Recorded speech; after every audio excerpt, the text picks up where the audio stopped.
Welcome to Coach's Corner. Listen, I'm just going to I'm just going to be honest up front with you before we get into all of this. I'm excited about this. This has been long anticipated. My name is Dwayne Dwyer. I go by the Mindset Coach. And I am Garfield Martin, and I go by the consistency coach. As you see already, I'm already messing up and clicking buttons and doing all this stuff, man. But yeah, Garfield Martin, I'm the consistency coach. Let's get into it, brother. Yes, sir. And we are the coaches for Coach's Corner. Corner. Listen, listen. I am super excited about today's show. Like we've talked about this for probably about over a year now, and we finally got down to it. And this is the inaugural first show for Coach's Corner. So I'm excited. So, brother, I'm gonna turn it over to you, man, so you can kind of like walk us into what we're getting ready to get into. Yeah, man. Again, this is we've been talking about this a long time, man. Like I said, right around a year, and the conversations behind the scenes we both have had, and you still have your own show. And I think that, from it's been a while, man. It's like I knew when I met you and we both got into this space, I knew that at some point that I wanted to work with you, and I felt like that, what we have in common as being, coaches and also being part of the Maxwell team. I thought that we would make a good team and that we would have a lot to offer our audience. So, but with that being said, man, again, man, I'm happy that this is our first show. I'm happy that we're finally working together, and we're gonna build it as we go. You know what I mean? Everything ain't gonna be perfect over here, but we hoping that why everybody is tuning in, that you get something out of each show. We're gonna go probably about an hour each week or so. And but with that being said, man, like you said, we're gonna get into it, man. So today we're gonna be talking about the power of routine and shaping mindset. So when we were talking about this and we were coming up with some of these topics, one of the people that I think about when I think about who has a good mindset and who is very consistent with their routine is David Goggins. And I understand that some of you may not know who David Goggins is, and that's fine. So if you would like to know, actually, here's a small clip of a little bit about who David Goggins is. I'll pause that. I'm definitely going to edit this part out.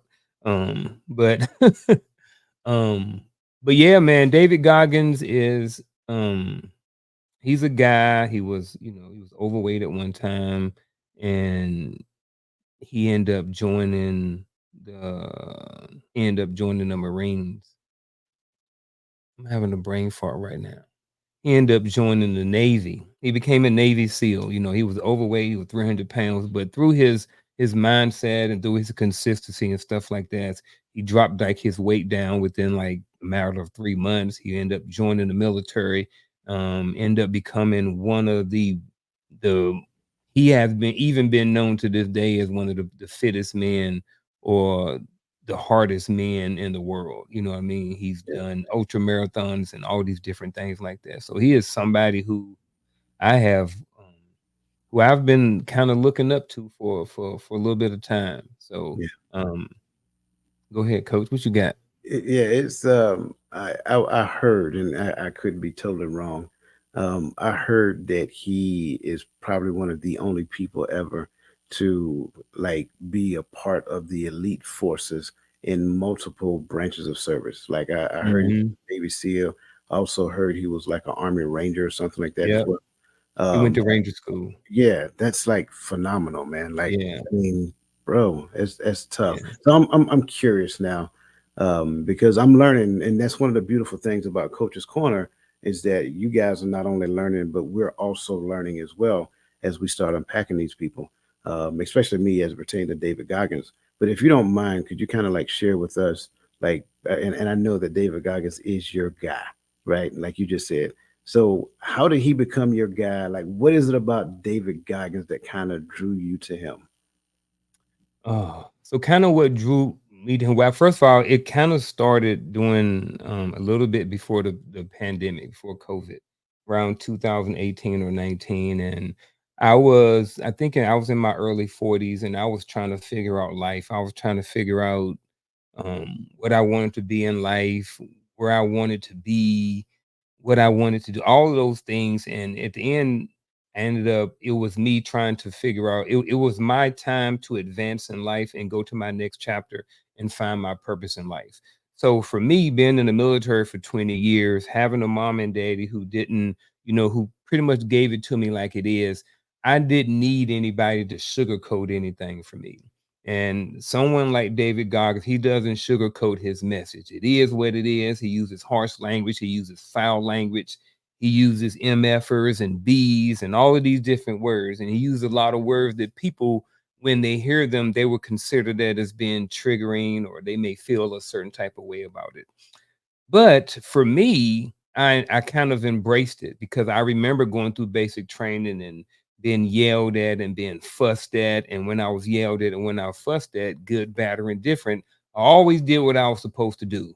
When mama told me, hey, go clean up your room, it wasn't always, just a simple go in there and clean up my room. But she was like, get in there and go clean up that room. It was something about that aggressive and that yelling and that screaming that, like I said, good, bad, or indifferent, I always did what I was supposed to do when someone yelled at me. So with David Goggins, his message and his delivery is initially what attracted me to him, because I'm like, man, this guy's on here. He not playing around. He not BSing around. He telling people exactly how it is, And then when it came to his mindset, he was just about doing something hard every single day of your life. He's like, if you do something hard every single day, then first thing when you wake up, then your rest of your day is not going to be as hard. It's not going to be as challenging, So and then you develop a almost like a calloused mindset to where things just don't affect you no more because you're used to putting yourself through pain, or what I mean, certain things like that all the time or routinely or daily. So, with that mindset of him doing that every single day and that consistency and stuff like that, it helped create the mindset and to where he's becoming, like I said, considered the hardest man in the world. And like I said, he's done ultra marathons, 200, he's done a lot of things. He had the pull up record at one time, Mm. for completing the most pull-ups, I think, in 24 hours, So yeah, and he had like a hole in his heart. He had, pretty much broken legs. He had, fractures and stuff in his legs, and he still pushed on, So he was just a someone who I looked at, he doesn't give you an excuse at the end Right. of the day, so Man, that's good. And some I heard a lot of great things in what you're saying. I want to make sure that as we're listening out there in space, I want to make sure that we're not taking something and running way off in left field. Because, like like you, I've been to basic training. We both are military veterans, and we didn't always receive the information on a platter. It wasn't. It didn't come with a bow. It didn't come with some hors d'oeuvres and tea and crumpets and all kind of stuff like that. No, some of those messages were harsh messages. And one of the biggest things I grasped from what you just said is that good message, good information is not always going to be delivered to you the way that you want to receive it. So we have to get to the point to where we can decipher all of the other stuff and just extract what is for us. Even if it don't feel good, it doesn't mean that it's not good. So I like the fact that you brought that to the table. Now, I do believe as I'm listening to you and you tell that story about why David Goggins is your guy, and I think that's awesome for the person that heard that and believes that in order for us, and I'm gonna put me in that category as well, in order for us to be motivated to do a thing, that it has to come in a way that makes us feel uncomfortable. I want them to understand that you just made that up. That is not a true statement, right? Because we are just like everybody else. We're normal people, but we just understand that we don't allow the rough delivery to be a deterrent for being able to extract information. Like there are several people out there in space that has given great information and they use foul language. Just because they use foul language doesn't necessarily mean I have to use foul language or yeah. you have to use foul language. So I want to make sure I'm saying that he is not saying, and you can correct me if I'm wrong, he is not saying that he needs the information in a rough, vulgar way. He is just saying that it's okay for somebody to use that information and you still extract it because the other side to it, is that some people will run away from that information because it's laced in vulgarity. And that may be more detrimental to you than the vulgarity of the information that they gave. Yeah, absolutely. And when I'm talking to people or talking to men about coaching or something like that, I kind of talk to them and kind of ask them how they are, and if they're okay with that, then I would push them towards some David Goggins. And but if they don't like that, then I'll push them towards some Eric Thomas, which is a lot of the similar things, but they're just coming in a totally different package. You know what I Yeah, mean? But a lot of their messages are really the same, and I'm glad that you pointed that out because it's not the vulgarity and different things like that I like, but I like the fact that he is real and authentic, and this is who he is, and he didn't want to change for anybody else. Most of us can't go around using swear words and cussing and stuff like this, but he's made a life off of just being who he is, authentically who he is. And as you know, in a lot of times in the military, we use a lot of foul language. You know what I mean? Not saying you, but I'm just speaking from experience. Every other word that out of my mouth, sometimes depending on who I was talking to, was a swear word, yeah. So, and then Well, by him being in the military, it was, yeah. For me, I didn't call them swear words. I call them adjectives, adverbs, and superlatives because they went along with the message that I was delivering back yeah, then. But thank God I'm no yeah, longer the person, right? But I yeah, think you're exactly. absolutely right. I think you're absolutely right. We have to get out of the notion that a person needs to talk to me the way that I want them to talk to me in Hmm. order for me to hear anything that they have to say. Yeah.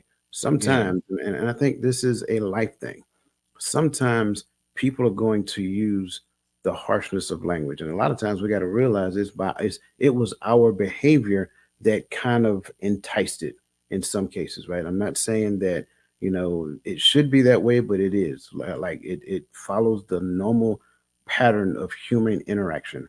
Sometimes our behavior say that, well, I know what I'm supposed to be doing, but I'm not going to do it. I don't feel like doing it. I'm tired, blah blah blah blah blah. Well, you might need that person to come and light that fire up under you. And when they come to light that fire, they come with some energy. Like you brought up Eric Thomas. I love ET because of the Mhm. energy that he has on stage. Like Yep.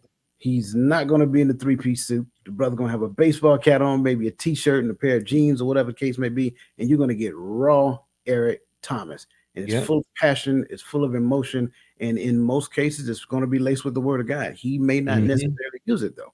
And that's the thing that I love about Eric Thomas. So I like the fact that you brought him to the conversation, but I don't want to take it off of David Goggins because, like, I look at some of his stuff, man, and the dude is a motivator. Like, believe it or not, and it may, like you said, it may not be for everybody. That's okay, but he is going to be the focus of the continuation of this conversation. So, bro, I just want to kind of give it back to you because this is your guy. I'm interested in learning more about David Goggins. I'm excited, man. Let's do this. Yeah, man, me too. So, one of the things that David Goggins has is he calls it a calloused mindset, and he says that inside of your head, there's constantly you're the mindset coach. So I would like for you to kind of just jump on this a little bit. But he says that there are in your brain there are two people almost at all times. There's one person telling you to, hey, get up in the morning and go do what you're supposed to go do. And another guy like, man, let's just go sleep in and hit the snooze button. So, when it comes to mindset and you know that battle between those two people that's going on in your brain, what do you think about that? When it comes to like shaping your mindset and having to listen to both of those people all the time. Cause they there. Every The- time I get up in the morning, it's a battle going on up in there. Now one of them is stronger. yeah, There's a battle going on up there. So what do you say to that battle that goes on in your head when it comes to shaping your mindset? I would say first and foremost that David Goggins is correct. Um, I believe wholeheartedly, like in this thing called life, there is a number of situations that we're going to encounter, and within every situation, there's several decisions that you can make. Like you can make 15 decisions about one situation, And each decision may have a different outcome if it's just one octave change or another. Well, within your mind, you have this thing that I tend to call conflicting belief systems, right? So this side of you say, hey man, all is well. You know, you're a retiree. You get a check coming in every month. You ain't got to work so hard. Why you got to do all this? You know, just sit back and watch TV and relax like Mhm. everybody else. But then the other side, like, no, like, listen, you need to go out there. You need to talk to people, meet people, you know, connect with people, get to know people, find out what motivates people, learn more about the things that you don't know about. Like, keep striving. Like, there's better. And here, and I like to relate this person over here that I try to listen to, and I'm being honest because we're human, right? That I try to listen to more often than I listen to this person, right? Sometimes he wins, but most of the times he don't. But this person over here is tied to what I tend to say my future self. So there's a version of yourself in the future that's saying, hey, come on, this is where we need to get to. And then this person over here is like, yeah, that person's crazy. Don't worry about him. And I think everybody has that. It doesn't matter what happens. Like you see it at the beginning of every year. And everybody, well, not everybody, a lot of people want to make New Year's resolutions. Like, stop doing that. That's a bad thing to do, right? Just make a decision. That's really all it is. And when you decide, the word decide means a thing, right? Deciding means that I cut off all other options. Like this is the route I'm going to take, regardless of what it is. And I kind of liken that to what David called a callous mindset, which means that I am calloused to any other option outside of the decision that I made. So that's why I like the fact that he said that. And so going back to the New Year's resolution thing, people say, oh, I want to lose 30 pounds by March, January, February, March. Okay, good luck with that. But okay, here we go. 30 pounds by March. They start on January, whatever day the gym's open, right? And January so, the 2nd. yeah, January, Yeah. they're in it. They're in it to win it. You know, Monday, Tuesday, Wednesday, Thursday.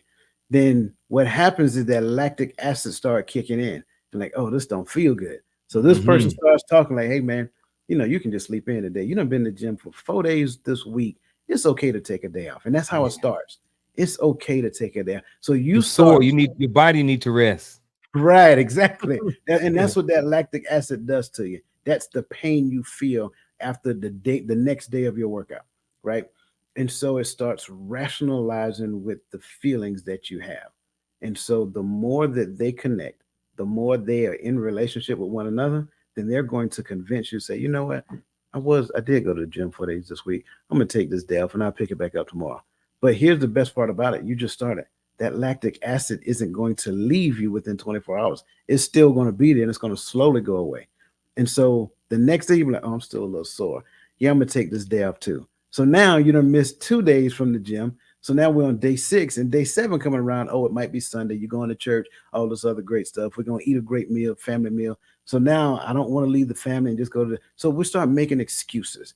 That's what this person does. This person is the consummate excuse maker that works against what it is that you're working for.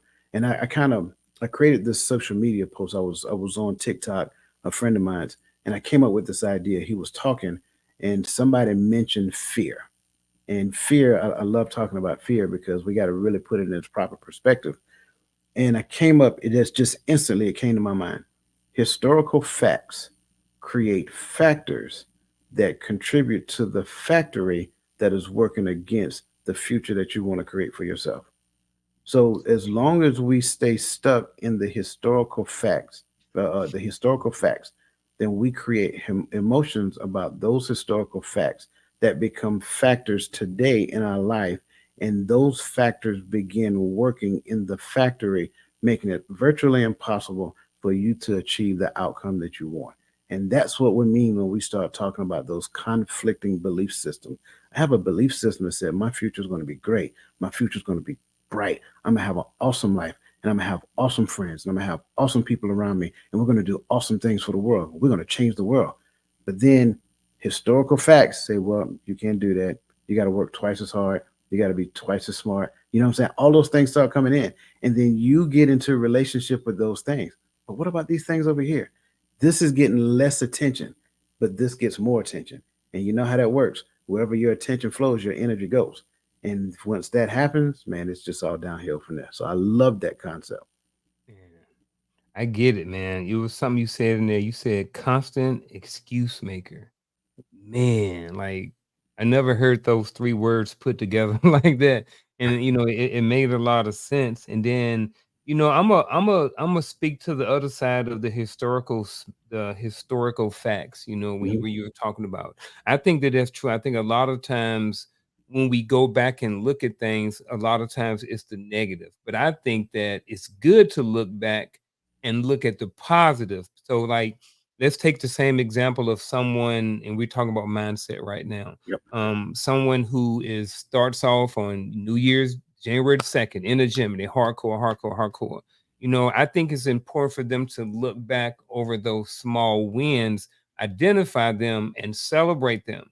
Not to where that's the end of the goal, but I think Right. it is important to look back at the positive things that you have done. You be like, hey, look, it's Monday, Tuesday, Wednesday. We 3 days, we 4 days in, we get in. Late day 5, the lactic acid builds up. But hey, look, instead of being like, oh man, I'm tired, I'm sore, be like, look, hey, you did it 4 days in a row. Yeah. You already proven to yourself that you can do it. That's a win. And Yeah. then focus on those small wins sometimes versus the small losses Yeah. or the setbacks and stuff like that people may have. Because man, just I mean, like, consistency and mindset go hand in hand. Like, I don't think you really fully, and I could be wrong, but I don't think you really fully adjust or change your mindset until after there has been a certain amount of consistency, right? So if I can say, all right, right today, um, I've never worked out before a day in my life, right? So Mhm. now I've changed my mindset. From here on out, I'm going to work out every day. Yeah. Well, my history hasn't shown that. So is it fair to say, and I could be wrong, I don't know, this might be a question on the spot, but is it fair to say that in certain situations that you can't really change your mindset until there has been a certain level of consistency there? What do you think? I think that can be a true statement. And I agree with the consistency will lead you to change mindset. It is a theory, and I have to say it that because Mhm, this is 100% true. There's a theory that says, because you heard it before, it takes 21 days to change a habit. That's not accurate. It's 66 days. So mhm. ideally, if I do a thing for 66 days, it now becomes habitual to me. Or I can create the thought of the future outcome that I want, fix my mind on that, and allow that to be the thing that promotes the consistency that is needed for the 66 days to come to pass. And see, I think a lot of times if we make consistency the focus, then it becomes very difficult because we, in some cases, have only been consistent to the things that we want in life. And those things that we want in life, in most cases, didn't serve us well.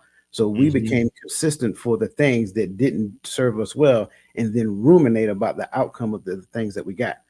However, I'm going to go back and I'm going to use myself for an example. When I was a gym rat, I focused on lactic acid.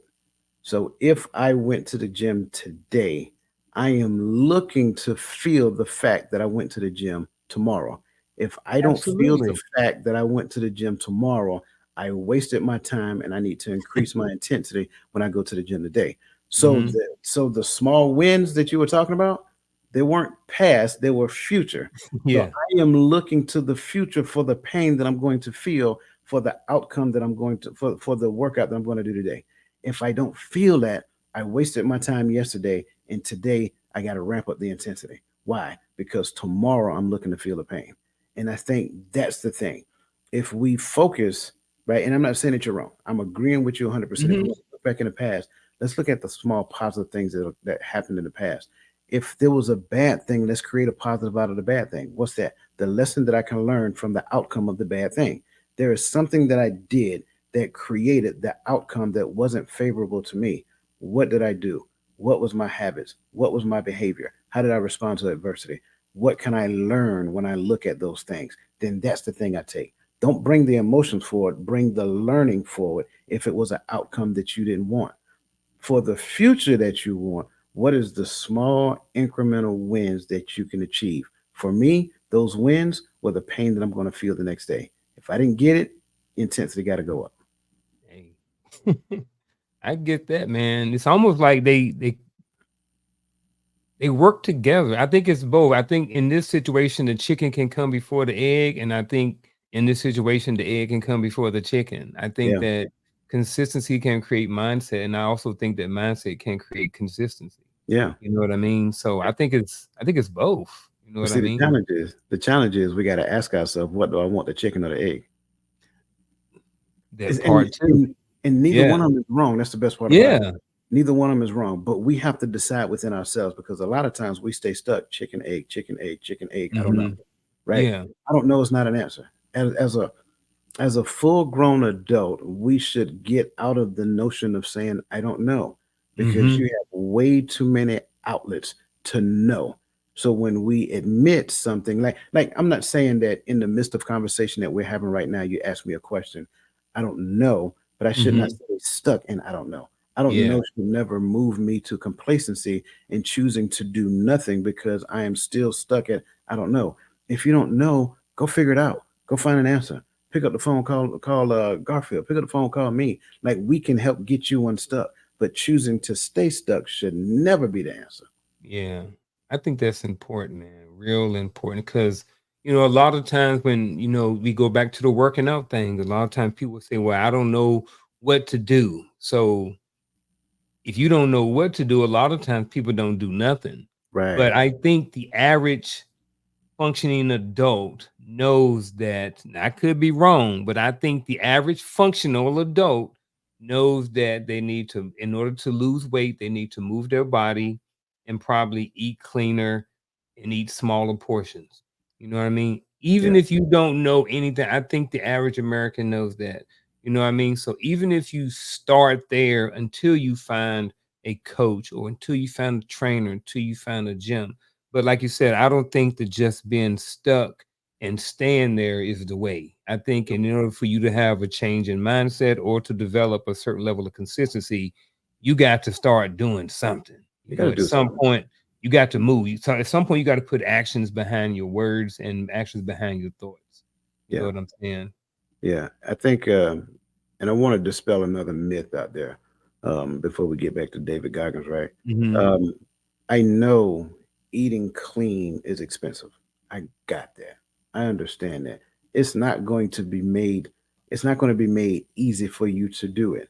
So all aspects of what's good for you is going to be difficult to attain. For those who can afford it, that's great. Make a decision, right? I understand the cakes, cookies, and pies is good. Trust me, at the ripe Yeah, young age of 50s, it's rare that I turn some, but every now and then, because my metabolism is a little slower than what it was when I was younger, right? absolutely. I have to turn some things down. So pushaways is probably one of the best exercises that I can do. Push Hmm. away from the table. We don't eat till we get full. We eat to, once we eat where we get comfortable. I think at that point that's a good stopping point, right? Hmm. Here's the thing: if you can't afford to eat clean, but then you can afford to move your body, like Garfield just said. So when I was like going back to my gym rat days, I'll be honest with you, I didn't eat clean. I ate whatever I wanted to eat, and I told people all the time, I don't work out, for whatever. I work out to eat. You know what I'm saying? I'm raised Yeah, in the South, you know what I'm saying? But here's the best part, my numbers were phenomenal because I had a routine to where I would go to the gym sometimes twice a day, right? But I could eat whatever I want to. I just did it in moderation. I didn't eat these big ginormous meals, but trust me, at some place in there would be some fish, there would be some chicken, there would be a lot of green stuff. There'd be a salad in there, whatever the case may be. Lots of protein mixed in with some of the things I was eating because I did the protein shakes as well. So you have to, as best you possibly can, you have to structure a diet that fits your lifestyle until you get to the point to where you can structure the diet that you want or need because of you elevate your mindset and increase your income. yeah. Um, I want to go back to David Goggins, but I think before I do, I want to throw up this question right here. And the question does how does routine influence the development of a growth mindset? And the reason why I want to bring this up because I think it's a lot of times, we both have been in the military. A lot of times people, I've remember when I was in the military and I was, a smaller size, than some family members or something. They say, "Oh, well, it's easy for you to stay in shape because you work out every day," and I'm just like, "Well, I do, but I really don't want to." Most of the a lot of times in the military, you don't well, I mean, not a lot of times, but you don't have an option on whether or not you want to work out or not. Like every Yeah, morning, at least 4 days a week in most units, you may have a day off for sergeant time training or something like that. But for the most part, 4 days a week, you getting up at 6:30 to 7:30 and even 8, depending on what unit in, and you are going to do some sort of physical training. yeah, That's non-negotiable, and that was part of my routine, but I still didn't necessarily develop that growth mindset or even a mindset to where as I headed to where I had any sort of self-discipline or anything like that. So and then when I got out, some of the routine helped, but I kind of had to develop my own kind of growth mindset and own mindset in order to working out, because now, like you said, hey, I'm retired. I can sit back, I can chill, and I got that guy like, look, bro, what you working out for? You good? And yeah. the other guy like, look, bro, you need to go and get up and go and go do something so you can be around here a little bit longer. So just based off of that, and I know I may have answered my own question, but how does routine influence the development of a growth mindset? What I mean, according to coach. I love this question. It kind of reminds me when I was in the army, right? We had to do 12-mile road marches. And when you're in those infantry units, organizations, right, there's a standard to where you could do the 12-mile road march. But here's Three the funny hours, right? 3 hours. But here's the funny part about it. It is impossible to do unless you're like 6'6" and you have a gait, a walking gait that is just ginormous. Oh, It let's is add in. You have 35-pound ruck. you had 35-pound ruck. Did you have more? Had about a 60-pound ruck. Yeah. So you Um, carrying extra stuff. Yeah. well, yeah, yeah. So the standard was 35 pounds though. Yeah. But here's the thing: it is impossible to do 12 miles in 3 hours without running. Now, when you imagine that, you walking at a very brisk pace, and it's not a walk; it's a forced march, right? You're doing a forced march in order to catch your breath. That's really what it's all about. And then once you catch your breath, you have to decide to run. So you're going to run some more. You're going to keep running and keep running and keep running and keep running until you're tired, and then you're going to go back to walking. So you're alternating between walking and running, walking and running. And one day I'm doing this, and I mean, we're getting it. I'm sweat. I'm just drenched in sweat. This rucksack is digging in my shoulder. It's like maybe 5, 6 o'clock in the morning at this point in time, and I can pretty much sense the finish line. I can't see it, but I can sense it. And Yeah. I promise you, I had the taste of McDonald's hotcakes hit my mouth. I'm, Mm. I'm I've decided while I'm doing this ruck march, I'm going to get some McDonald's hotcake. But here's the funny part about it. At that point in the ruck march, McDonald's hotcakes became my goal in order for me to finish and finish strong. I told that story because when we look at routine become the bridge that gets me to the growth mindset that I want to obtain. It's one thing to say, I want to do this, I want to do that. It's one thing to say, I want to be this, I want to be that, right? But at the end of the day, I have to do something for the thing that I say I want to do, or do something for the thing that I say I want to be, the outcome that I desire. The best part about it is a biblical principle: faith without deed is dead. So, whatever my desired outcome is, I cannot obtain that outcome unless I do a thing that says that outcome is now possible for me. That's the routine that we're talking about. So, I need to create some routines that work favorably toward the outcome that I want. And whatever motivational factors you need in the midst of it to bypass the emotional pain that you're feeling at that point in time, do that. It doesn't matter what it is.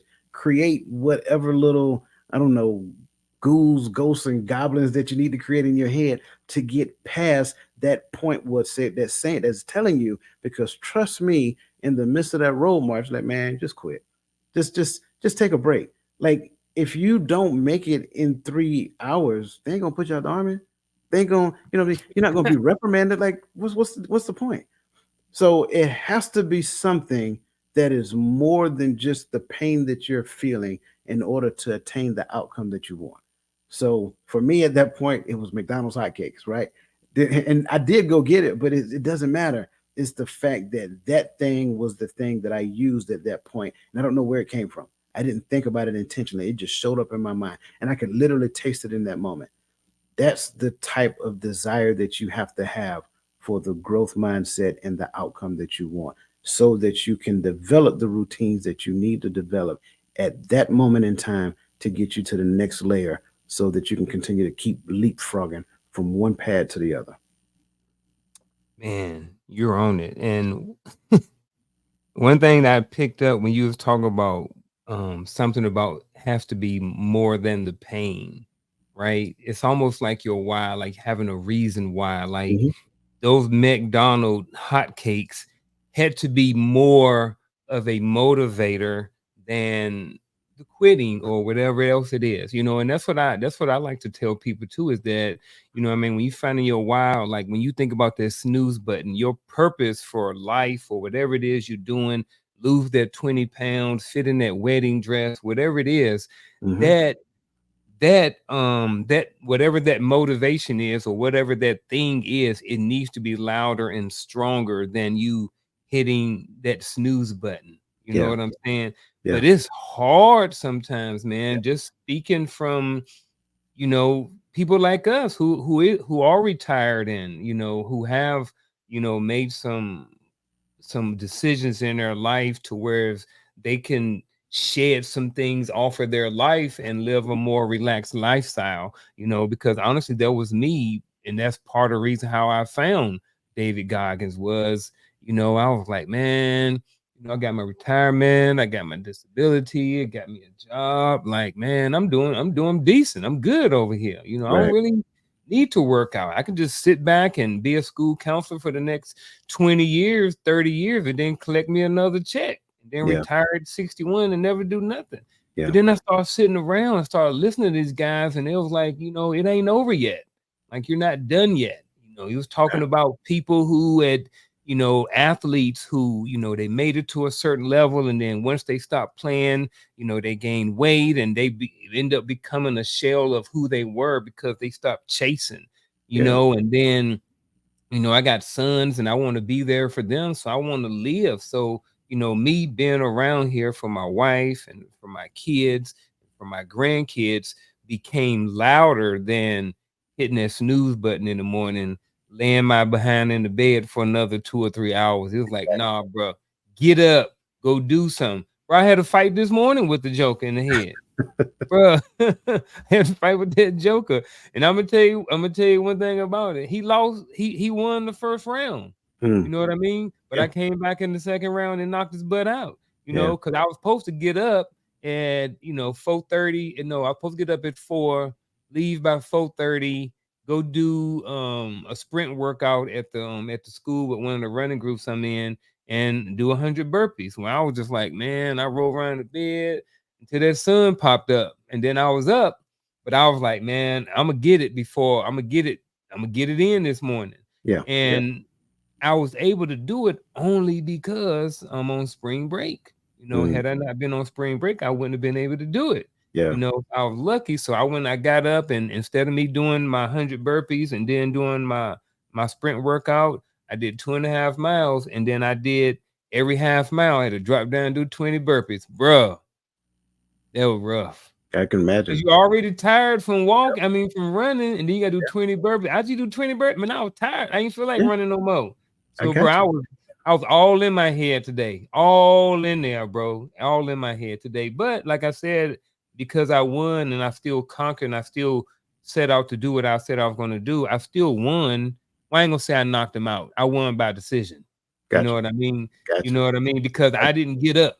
You know what I you. Yeah, mean? I didn't get up this morning like I was supposed to. But, yeah, I still won at the end of the day. yeah.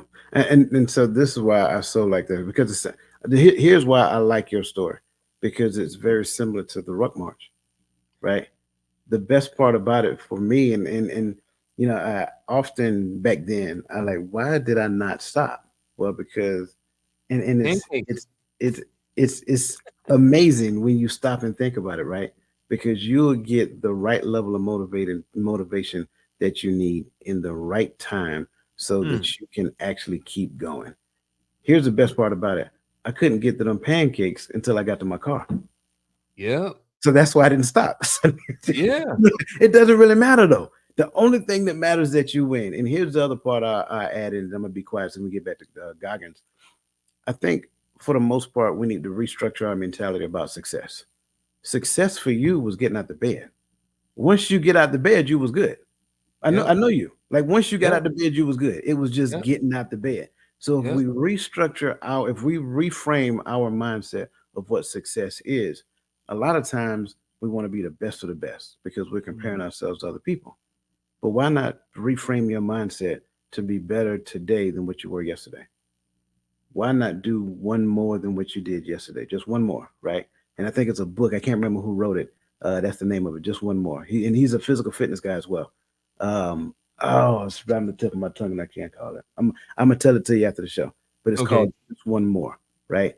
If we can reframe our mindset to just one more, right? For me, my routine now, instead of getting up and doing what I used to do, going to the gym and all that stuff when I was in the army, my routine now is sharpening my mindset. So when I Mhm. wake up at 4:30, 5 o'clock in the morning, I'm putting something here, right? So last year it was like, I average reading maybe about 20 books, right? Well, why not 22 this year? Why not 25 this year? So if we change the notion of one more to not just completion, but challenging my mindset in the moment, whatever you come up with initially, add one more to it. Oh, I'm gonna Mm. go out there and do 20 burpees. Why not 21? You see Yeah. what I'm saying? Oh, I'm gonna make $100,000 this year. Why not $200,000? You see what I'm saying? If Yep. we just do that and we'll challenge ourselves, what you're doing is you're challenging yourself to expand your comfort zone. And if you just push the limits of your comfort zone, you will find that the mindset that you need to attain the life that you really want, it's there. It's waiting on you to say, hey, get in the car, let's drive. It's like, nah, I don't know where the keys at. Well, look for the keys. Well, I don't feel like getting up right now. Why not? You know what I'm saying? Like we'll make excuses. Like I said, we'll make the excuses for the reasons why we can't do the thing that is available for us to do now. So again, just one more. Mm. I like that. I got all sucked into your conversation. I don't know where to go. But um what do you think, when I think that in order to, well, how much how do you think discipline plays a part in all of this, right? Because I'm under the firm believer that we don't really see too many successful people or people who have good mindsets without a certain level of discipline. I think that in order for you to be consistent about a certain things, you have to have a certain level of discipline. So, just from all of this, how do you think discipline plays a part in shaping people's mindset? I think discipline plays a huge part. It's several different ways I can go with this question, right? We can look at discipline from a learning perspective, for starters, because learning is a discipline. That's where I would start initially. Whatever you Explain learn that. whatever you're learning, there is a discipline in relation to what it is that you're adopting, whatever you're adapting. Like case in point, we call it like a school of knowledge, right? So the school of knowledge has a prescribed thing that is taught, and it is a discipline that keeps you in line with that lineage of thinking. So when we came through school, we were all taught to be linear thinkers, right? One plus one Mhm. is two. Two plus two is four. So in order for me to get to equation four or get to the sum of four, it need to follow the particular discipline that was taught to us, right? Mhm. Then once we understand that, what we try to do is either one or two things. Either we don't come up with a solution unless it fits that discipline, or somebody else came along and taught us another discipline. And that says that, hey, it's more than one way to skin a cat. Not that we're trying to skin cats for real, but I'm just saying. That was an Yeah. old school saying, right? Yeah, More I than know one what way. it means. But somebody out there, man, I'm in the audience, man, like, "What does that mean? They over here skinning we got cats." cat lovers out there, man. They think Yeah. I'm saying one thing I'm not. I'm a dog So it's, lover, so FYI. it's more than one way to skin a cat. So you can get to the same outcome, but there's multiple ways to get there.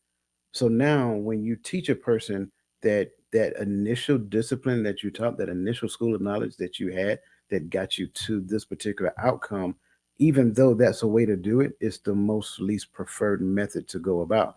So now you're looking for different ways to get to the same outcome. That expands the way that you think, that expands your mind.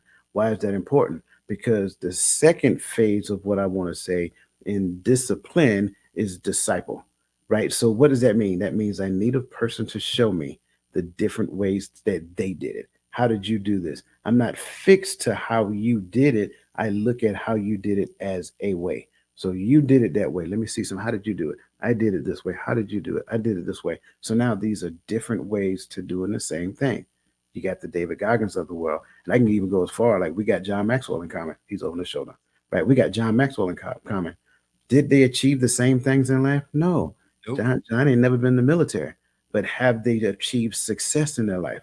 Yes. Mhm. And their metric of success looks different.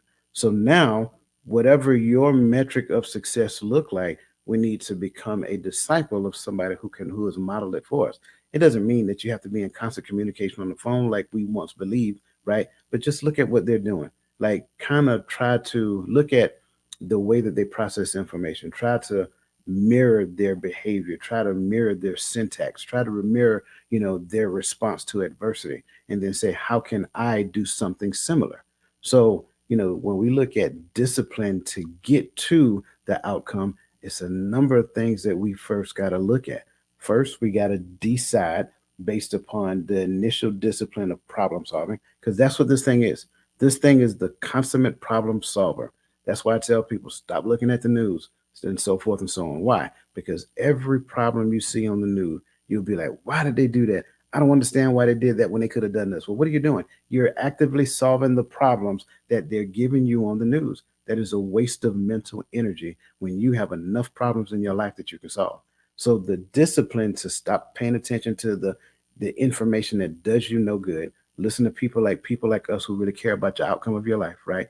And now what we're doing is trying to get you to focus on the problem that is preventing you from getting to your life, right? So now the discipline to stop looking at TV, the discipline to stop feeding energy to the things that do not give you a positive return on your investment. What do I mean when I say that? Anything that you do in your life, anything that you decide to do in your life should move the needle positively, move the needle favorably in the direction of the life that you want to live. So now we're disciplined with our thoughts, we're disciplined our behavior. Last but not least, we got to be disciplined with the activity that we need to be so that we can get to the thing that we want to get to. So discipline is huge. It's all about what do I need to turn off? What do I need to turn on? Yeah. I think I like that, because, when I was finding my purpose and, my mindset and stuff was changing, like there was a lot of self-discipline that went on during their time. There was and I realized that after doing certain things consistently that my mind has started changing about a lot of stuff. Like when you listen, if you read the Bible for 100 days in a row, at the end of the 100 days, your mindset about a lot of things is probably going to shift some, whether it be astronomical and something really huge, or whether it be in minor details, whether it be in little things and how you treat people, or different things like that. So I would say even with the discipline and trying to maintain with consistency, like consistency is hard, and I think sometimes people get consistency and what's the one when you do something every single day, consecutive. I think Okay. a lot of times people get them mixed up. It doesn't necessarily mean consecutive. So like Right. when I'm talking to people about being consistent with their fitness, it's not about working out 7 days a week, 365 days a year. Can you do it? Absolutely. Everybody can do it. You just Right. do on your days off, you do an active recovery. You may just go and walk for a mile, or go walk for 2 miles, or do something very light, but you're still up and you're moving your body. So I tell people when it comes to consistency, because like I said, it's hard. Mm-hmm. If to do something, if you say, all right, I'm going to work out for 3 days a week, whatever it is your plan is, just try to be consistent at that. If you say, all right, for the next month, work out 3 days a week. If that's what you're going to do, just do it for a month. Do it for 2 weeks. You know what I mean? And do it for another 2 weeks. And then after you realize, you be like, you look back after a month and be like, hey, I got all of my stuff done. Your Yep. mindset has shifted to whereas now you can't say, well, I can't do that. You can never again say, I can't do that. You have already proven to yourself that you can. So now your mindset has shifted in your fitness and how you think about it because you have been consistent over the last month. You know what I'm saying? So that's my little 2 cents Let in me on interject that. one more thing. One more Yeah, thing. I'm gonna be real brief with this one go because I ahead. like the fact because you know me, I'm all about the discipline of the mind, right? Hmm. And so we have to learn to control the things that we think. I think that's important. Like we should never think things about ourselves that don't line up with what the Creator said about There ourselves. you go. So we have to be disciplined in thought, but we also have to be disciplined in speech. I think a lot of times when you hear people talking, I love the fact that you said, I can't do that, I can't do this. Those are what I tend to call self defeating prophecies. So you are Hmm. literally prophesizing an outcome about your life that has not yet come, but because you have spoken into existence, you are guaranteed not to do it. Yes. So all nuggets are brought to you by Coach Dwayne Dwyer, the mindset coach. You can find them here weekly every time we go on the show.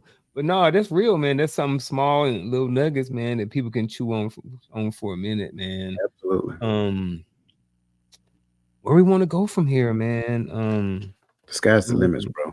sky is the limit, man. I wrote down motivation versus consistency. All right, so I wrote that down for a reason. Here's I don't want to say that motivation is trash, Hmm. right? And because it's not, I think motivation has a huge key in how you stay consistent, and I think it plays a huge part in your mindset. However, I think motivation is just the starting point. You know what Hmm. I mean? I think that you have to develop that consistency, you have to develop that discipline, you have to develop that mindset in order for you to accomplish, anything in life, So I guess I just kind of wanted to pop that out there Yeah. for whatever reason. I Um, see motivation as the sugar that is in your pre workout. grits. No, not in your. Do not put sugar in the grits, whatever you do. I see motivation as the sugar that's in your pre workout. You get a quick burst of energy, but it doesn't last. There That's you the reason. go. That's the reason why um, New Year's resolutions don't work because Hmm. you're working off of sheer motivation. You have no rhyme or reason of why you do what you do. There is no long term outcome. What the thing that you decided to do is not tied to an aspiration. Like you don't have a larger goal that you're trying to accomplish. So what you're doing right now really has no sustaining power. So motivation, again, another example, motivation was that McDonald's hotcakes during my road march, right? The only purpose they showed up is to give me an additional boost of energy so I can make it to the finish line because I was already three-quarters of the way finished. It wasn't the McDonald's hotcake that got me started, right? So that's what you got to look at. Motivation serves a purpose, but motivation and inspiration are two totally different things. Inspiration is more prolonged. That would be, and I hate to use this comparison, so don't shoot me for this one. You got you. Motivation, but inspiration would be likened to the caffeine that's in your pre-workout. Motivation would be likened to the sugar that's in your pre-workout. So the sugar get the motivation gets you started, but the caffeine is that more sustained long-term energy that you need to continue and push through. So we Hmm. gotta really define what we're doing because it's going to include inspiration, it's going to include motivation, it's going to include some collaboration, it's going to need some preparation. It's a whole bunch of Asians to go around here. Just Yeah. don't quote Mary J. Blige hateration. That's all I'm saying. It's soup, not salad, right? It's a bunch of Yeah, different man. things working together. Yeah, Absolutely. man. I get that, man. I think it kind of goes in line with what Goggins talks about too. He said motivation is just like the kindling. You know what I mean? When you're starting a fire, you got to have that kindling down there to start the fire. But after that, now you got to put some logs on there. And logs Absolutely. is, it's like the caffeine. They burn for a long time. But after a while, You got to add some more logs. You got to Yeah, add some more caffeine. You don't, the thing about with routine and mindset for in most situations and stuff like that is that um, I mean, your mindset, it adjusts and it evolves and it changes about certain things. I think certain things that they stay the same, and then I think certain things, your mindset changes. And I don't think that's a bad thing. I just think that is different based off the situation. And because like for me, like a lot of my values help contribute to my mindset about certain things too. But my values inherently don't change too much. I think they yes, have maybe micro adjustments throughout the years. But I think for the most part, my values pretty much kind of stay the same. But if anything, they should be getting a little better over the years. You know what I'm absolutely, saying? absolutely. So, if I may, because we started this conversation off about David Goggins, um, Hmm. and I love the fact of how you are able to articulate his lifestyle and all of the things that he's been through to get to the point that that he's at right now. Also, motivational speaker, major accomplishments, things of that nature. If I can ask you for one thing that you draw from out of David Goggins. Because remember, I talked about discipline, right? And the next phase of it was disciple, right? And so the key thing about a disciple is that we learn from, like in the Bible, the disciples learn from their rabbi, and they literally will live with him. Now, living with David Goggins is not an option. We got that part, right? But based upon the amount of videos that you've watched, some of the things you listen to him say, if there was one thing, key thing outside of consistency, if there was one key thing that you could say that was inspirational to you in your journey to be the consistency coach, what would that be? I like the fact that you said other than consistency. Um, and I think it has to be his level of no excuses.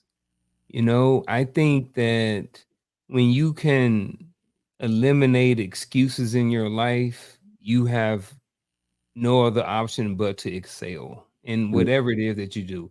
And even be successful at it. And like you mentioned earlier, success is different for everybody else. Your level of success may look different than what mine is. Your right. level of success may be to have a huge coaching firm with, a 300 employees, you know what I mean? And mine may be, having 20 acres and a farm and getting up and playing with pigs and goats every single day. You know Can what I I have both? mean?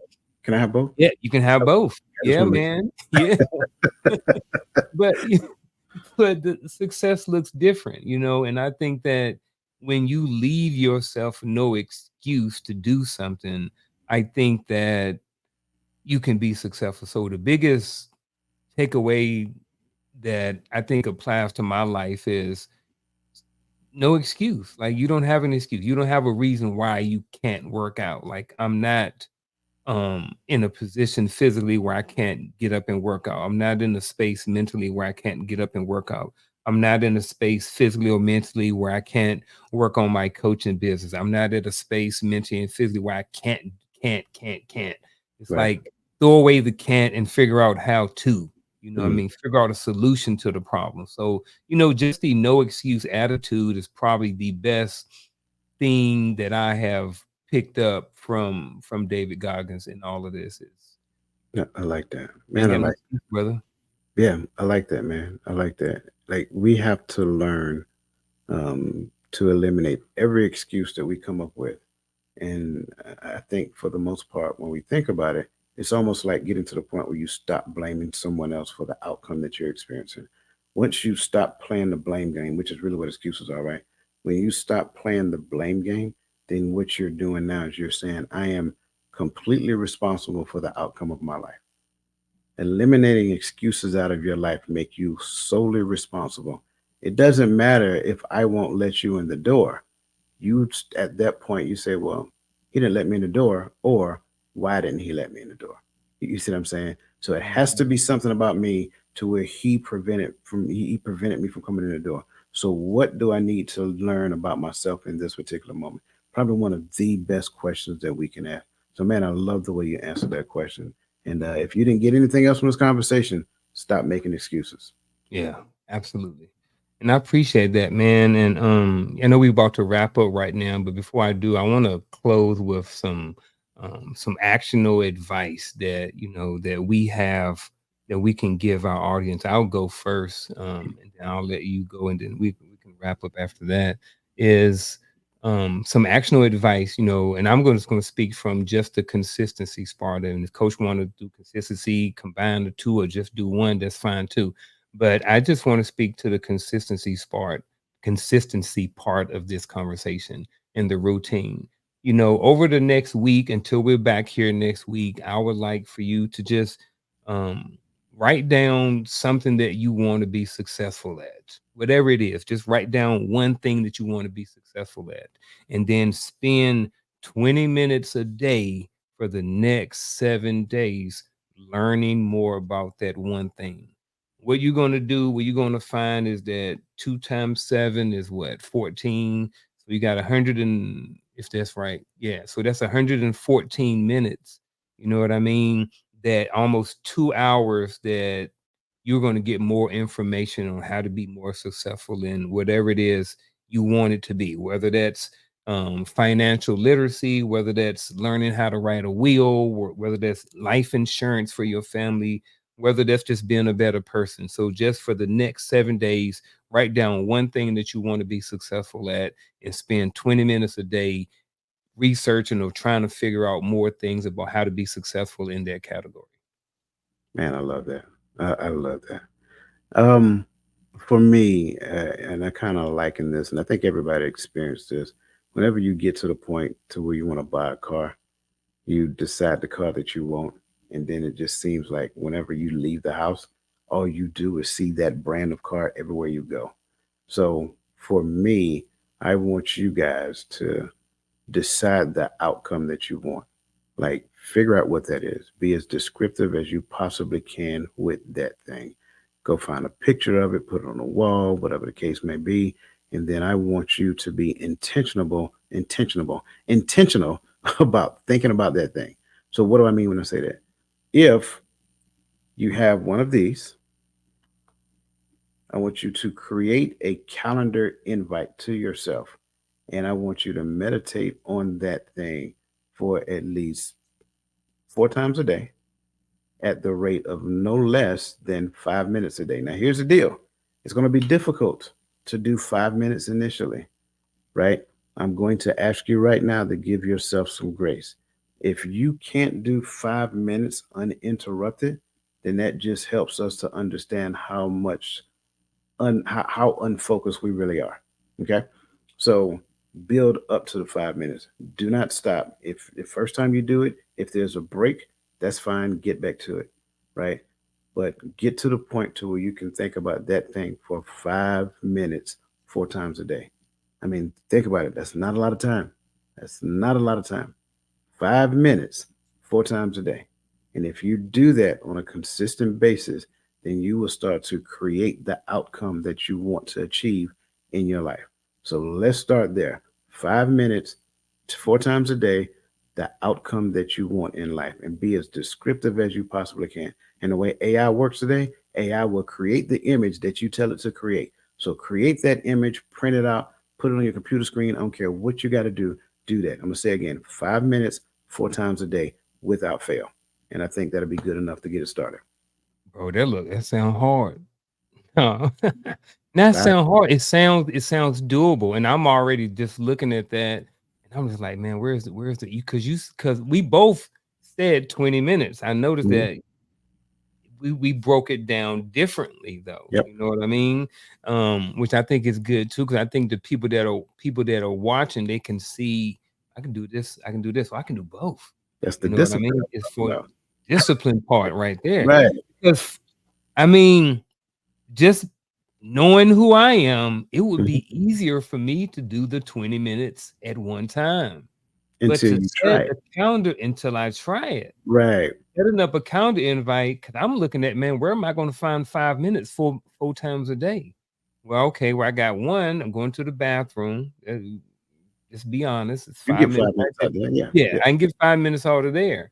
But where am I going to get the other three? And that means that I have to be intentional about scheduling those 5 minutes. Maybe, after I eat lunch, you know what I mean? Maybe on the ride to work, you yeah. know what I mean? Where I can really concentrate. Don't got no music on or something. I don't know. Maybe doing lunch, man. But I'm over here, trying to figure out where would be the most productive times to put those 5 minutes in, and that's just me. There's there's a strategy behind Mm. 4 times a day Oh, I because don't doubt it. Everything you do has a purpose. here's what the strategy is. If I do it for 20 minutes first thing in the morning, then Mhm. life is going to be lifing after Yep. that. But if I do it 5 minutes 4 times a day, then in the midst of life happening to me, I'm breaking it up. So Mm. even if I'm having a rough day at work, I still got those 5 minutes during my lunch break to where I can stop thinking about that and go to my happy place, right? Yeah. Yeah, come home and let's just say the kids are screaming. And thank God I don't have any little kids no more, right?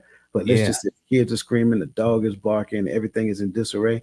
Well, if I got 6 o'clock scheduled as my time, that's my quiet time. So everybody knows for at least five, when they see me go in that room and turn that light off, right? And just focus on that screen and just lay back in this chair and just be quiet and sit like this right here, they know Mhm. do not bother me for 5 whole minutes. That's all it is. If you can't live life without me for 5 minutes, we got deeper problems that we need to confront. Absolutely. So it really calms your lifestyle down because trust me, the way life is happening, especially coming out of the pandemic into trying to figure out what a natural groove is and all that other good stuff, like it's all kind of chaos. So we got to quiet the chaos that is happening here first, then we can quiet the chaos that's happening here. That means now when chaos is at an all-time low, I can think about what I want to think about at the rate I think about. And then next thing you know, 5 minutes might magnify to 10 minutes. Hey, man, you own it. Hey, and I think we're gonna wrap up with that. So if y'all want to hear more about that conversation, y'all gonna have to tune in again next week. So Come on back. Come on look, bro already started off. He gave y'all a whole nother nugget right there. And for some of y'all just went right over y'all head. So for those who got it, appreciate it. Go back and rewatch this video. And we will see y'all back next week next week for another episode of Coach's Corner. Coach, you got anything? I'm good, brother. Listen, y'all have a blessed day. Let the best version of yourself be a blessing to someone else. All right, we're gonna plug our stuff. So go log in and check into the if you need some coaching, you can go to buildyourcreed.com or you can go to coach's platform, which is TotalMindsetShift.com. there you have it, folks. We'll see y'all back next week. We are out.